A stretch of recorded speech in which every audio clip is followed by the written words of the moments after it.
Sur le territoire du Parc naturel régional du Verdon, le maillage de petites zones humides constitue un réservoir de biodiversité pour des espèces liées au milieu humide, mais également pour tout un ensemble d'espèces.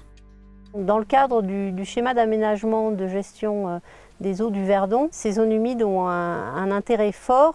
On en a répertorié 184 en 2006, dont 59 qui étaient prioritaires. Aujourd'hui, nous sommes en 2018 et on refait un état des lieux d'une quinzaine de ces zones humides. Ce travail de connaissance sur les zones humides s'intègre aussi dans le travail qu'on mène sur la trame verte et bleue, puisque les zones humides sont considérées comme des oasis dans ce climat assez sec que nous avons dans le Verdon. Finalement, pourquoi on s'intéresse à ces zones humides?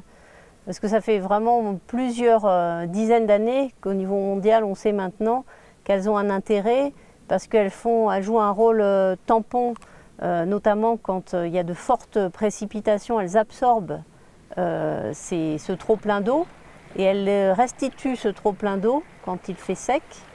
Donc ça a un rôle important pour réguler notamment les crues. C'est aussi des milieux qui filtrent l'eau et donc qui peuvent participer à améliorer la qualité de l'eau.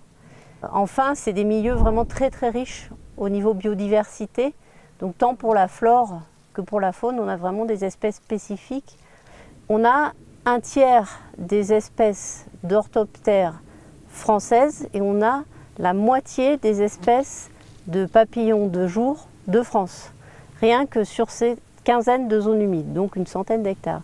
Donc si on perd ces zones humides, ne serait-ce qu'une zone humide, on perd un patrimoine important. En fait, on se trouve à la jonction de deux domaines. Le domaine méditerranéen et ce qu'on appelle le domaine médio-européen.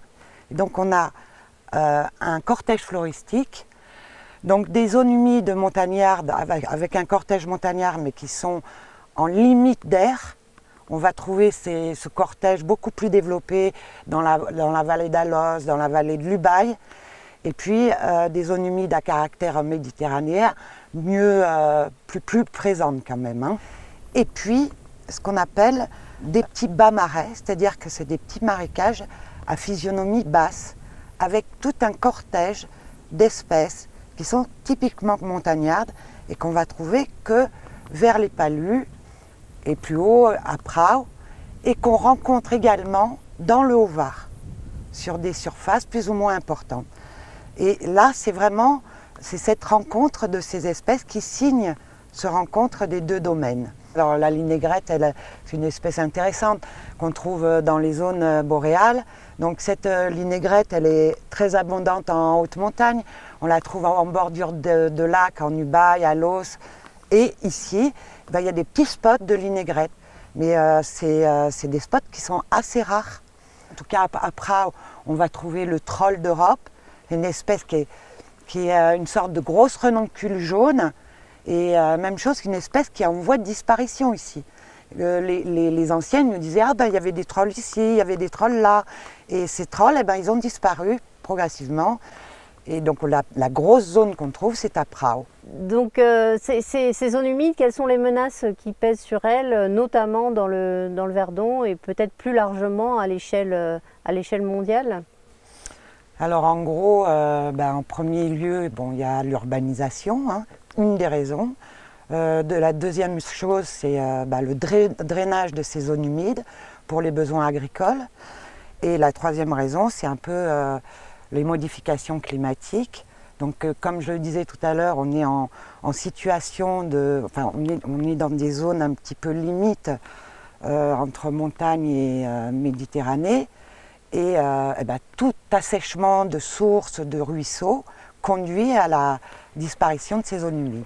Donc une des questions qu'on peut se poser, c'est est-ce que les activités humaines sont compatibles avec la préservation des zones humides? Voilà, il y a une partie des activités humaines qui peuvent être même bénéfiques pour les zones humides. Si on prend cette zone humide-là des Chauvets, on verra tout à l'heure qu'elle est envahie par le phragmite, le roseau.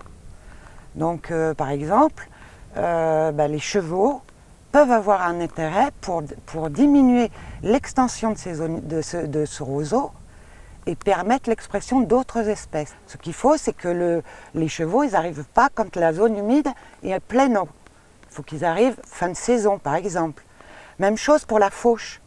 Il y a des zones que j'étudie dans le Haut-Var qui sont fauchées, mais il faut qu'elles soient fauchées à des périodes clés. C'est-à-dire quand la zone humide, c'est asséché, c'est-à-dire en fin de saison. Au début, mi-août, si elle est fauchée avant, c'est une catastrophe, parce que là, le tracteur peut abîmer la zone humide, il peut tasser le sol. Mais oui, donc le pastoralisme peut jouer un rôle, les agriculteurs, par le biais de la fauche, peuvent jouer un rôle pour améliorer même, en tout cas entretenir, si ce n'est améliorer, entretenir cette zone humide. Après, à contrario, on a des exemples où l'agriculture peut détériorer les zones humides. C'est le cas des zones qui peuvent être drainées ou transformées en retenue d'eau pour les besoins de l'irrigation agricole notamment. Le travail qu'on mène sur ces zones humides, l'intérêt, c'est d'avoir une veille dessus, mais aussi de porter à connaissance des propriétaires et des usagers de ces zones humides ce que l'on sait pour qu'ils prennent soin des zones humides. Après, le changement climatique fait qu'on ira dans une direction ou dans une autre, mais qu'au moins, si au niveau des propriétaires et des usagers, on peut assurer la meilleure préservation possible, c'est déjà une belle avancée.